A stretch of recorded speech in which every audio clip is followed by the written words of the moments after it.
Hello friends, તો આજે આપણે શીખીશું દાંડિયા ફેરવતા. દાંડિયા 4 થી 5 ઇંચના ફેરવવામાં આવે છે. એમાંથી આજે આપણે પહેલી ટ્રીક શીખીશું. તો ફર્સ્ટ ઓફ ઓલ દાંડિયાને બે ફિંગરની વચ્ચે રાખશે આ રીતે, અને જમીનની હોરિઝોન્ટલી આ રીતના પકડશું, અને થોડું ફ્લેક્સિબલ રીતના પકડશું એટલે દાંડિયો એની રીતે ફરી શકે. ઓકે, તો આ રીતના આપણે દાંડિયો પકડ્યો. ફર્સ્ટ સ્ટેપ રહેશે આ હોરિઝોન્ટલ ભાગ જે બોટમમાં હોય એને ઉપરની સાઈડ લઈ જવાનું.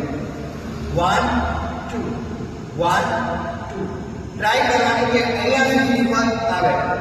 1 2 1 2.